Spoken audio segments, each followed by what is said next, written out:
নমস্কার বন্ধুরা, আমি সুমন। তোমরা দেখছো টেক অ্যান্ড বাইট। তো আজকে 1 জানুয়ারি, তো সকলকে জানাই হ্যাপি নিউ ইয়ার। এই দিনটা সবার ভালো কাটুক। তো আজকে ব্লগটা হচ্ছে একটু অন্যরকম, কারণ আজকে যাচ্ছি আমাদের রায়নের যে স্বামী দেবানন্দ আশ্রম আছে, তো সেখানে যাব। তো মা, আমি, আমাদের ফ্যামিলি সবাই যাচ্ছে। তো সেখানে একটা মেলা বসেছে এবং সেখানে অনেক খাওয়া দাওয়ার ব্যবস্থা থাকে, তো সেখানেই যাচ্ছি। তো চলো, ভিডিও সঙ্গে থাকো, দেখতে থাকো। চলো, ওখানে গিয়ে দেখা হচ্ছে। সো ফাইনালি আমি গাড়ি বার করে রেডি হয়ে আছি, দেখতেই পাচ্ছি আমার গাড়ি। আর মা আসছে, মা রেডি হচ্ছে, আশা করি হয়ে গেছে। আমি গাড়ি বার করি অনেকক্ষণ ধরে, তো মায়ের জন্য ওয়েট করে দেখি, তারপরে যাব। তো ওখানে গিয়ে শুনলাম দিদিরা গেছে, তো ওখানে নাকি প্রচণ্ড ভিড়, লাইন পড়েছে প্রচণ্ড। তো ওখানে যাই, দেখি। সো ফাইনালি মেলার মধ্যে চলে এসেছি। তো এরপরে গাড়িটা পার্কিং করতে এলাম। তো গাড়িটা পার্কিং করলাম ফার্স্টে। আর দেখতেই পাচ্ছ গাড়িতে প্রচণ্ড ভিড়, গাড়িরই ভিড় এখানে। তো মানুষ কত হতে পারে ভেতরে। তো যাই সামনের দিকে, চলো মেলার ভেতরে গিয়ে দেখা হচ্ছে তোমাদের সঙ্গে।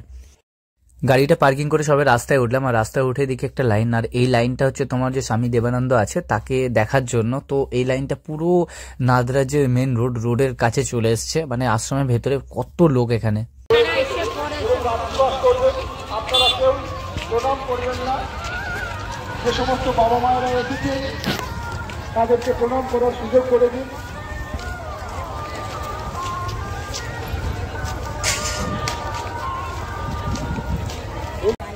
আরেকটি অনুষ্ঠান অনুভব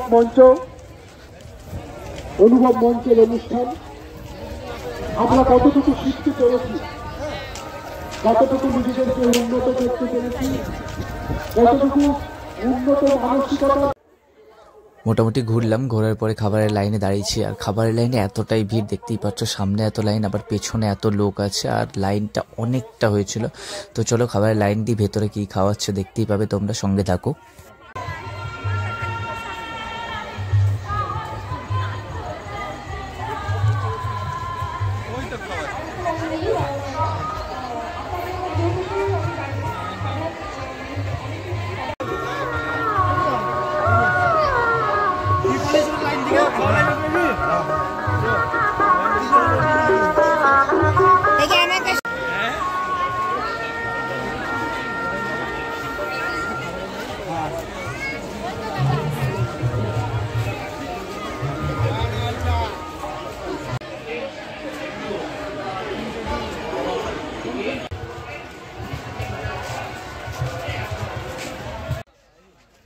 এইবারে খাওয়ার সিস্টেমটা খুব সুন্দর করেছে, কারণ সামনে দেখো খাবার বিতরণ করছে, আর সেখানে তোমার একটা করে প্লেট দিচ্ছে, প্লেটের ওপর একটা পাতা দিয়ে দিচ্ছে, পাতার পরে সেটা তোমাকে খাবার সার্ভ করে দিচ্ছে। এরপরে তুমি নিজে নিয়ে গিয়ে তোমার জায়গা মতো গিয়ে বসে খেতে পারো। এটা খুব সুন্দর করেছে এবারে, কারণ কোনো ঝামেলা নেই, কোনো ঠিলাঠিলি নেই। তো যাই হোক, সুন্দর লাগলো। তো দেখতে থাকো, সঙ্গে থাকো।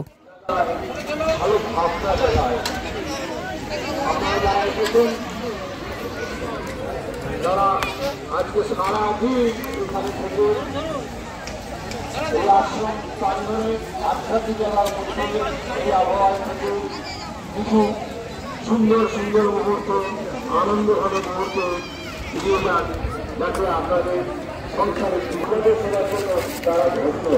আজ এই মহাযজ্ঞ আমরা ধন্য। আমাদের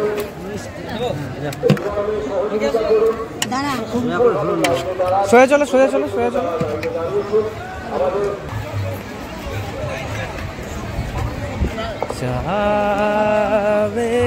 ওইখানে এসো।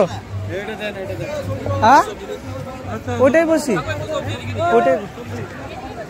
ওটাই বসি। সারাদিনের অনুষ্ঠান আমাদের মূল মঞ্চে বিভিন্ন সাংস্কৃতিক অনুষ্ঠান, অনুষ্ঠান চলছে। সো ফাইনালি এখানে পেয়ে গেছি খিচুড়ি, বোঁদে, বাঁধাকপির তরকারি, আর এখানে একটা চাটনি, আর একটা করে প্লেট দিয়েছে ফাইবারের, প্লাস্টিকের, যাই হোক। আর তার সঙ্গে একটা করে পাতা, সবজি। আশ্রম জীবনের শিক্ষায়।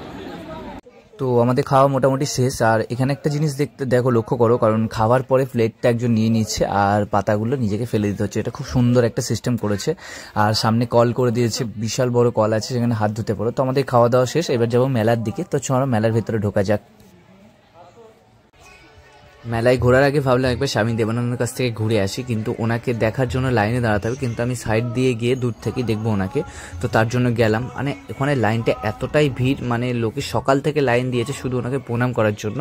তো ওনার কাছে মোটামুটি 3 থেকে 4 হাজারের উপরে লাইন আছে। আর সত্যি কথা বলতে বর্ধমানে উনি বিখ্যাত একজন সন্ন্যাসী বলতে পারো, কারণ ওনার আন্ডারে অনেক তোমার আশ্রম আছে, আর উনি অনেক অসহায় মানুষকে সাহায্যও করেছে, তাই আজ এত ভিড় ওনার কাছে। ওনাকে দেখার জন্য শুধু বর্ধমান থেকেই নয়, কলকাতা, আসানসোল, দুর্গাপুর সমস্ত জায়গা থেকে লোক এসছে। আর ওনাকে প্রণাম করার জন্য শুধু সকাল মানে ভোর থেকে লাইন দিয়েছে, এটাই।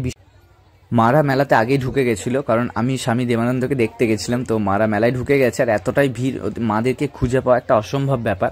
তো আমি ফোন করলাম, কিন্তু ফোন করলেও কোনখানে আছে বোঝা তো মুশকিল। তো যাই, চলো খুঁজি মাদেরকে কোথায় আছে। তো তারপরে তোমাদের সঙ্গে দেখা হচ্ছে। মাদিকে খুঁজতে খুঁজতে এই রিংগুলো চোখে পড়লো। তো এই রিংগুলো সত্যি কথা বলতে গার্লফ্রেন্ডকে গিফট করার জন্য একটা অসাধারণ জিনিস, কিন্তু আমার তো গার্লফ্রেন্ড নেই, তো আমার কোনো চিন্তাই নেই। তো যাই হোক, দেখতে খুব সুন্দর।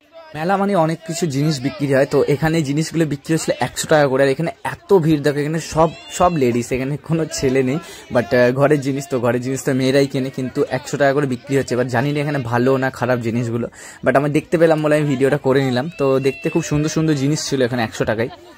মেলা মানে বেশি বাচ্চাদের জিনিস পাওয়া যায়। তো বাচ্চাদের এই যেখানে মিকি মাউস দেখলাম, তারপরে দেখলাম সাইডে নাগরদোল্লা, বাচ্চাদের ঘোরার জিনিস অনেক কিছু আছে। তো এইগুলোই দেখলাম মেলার।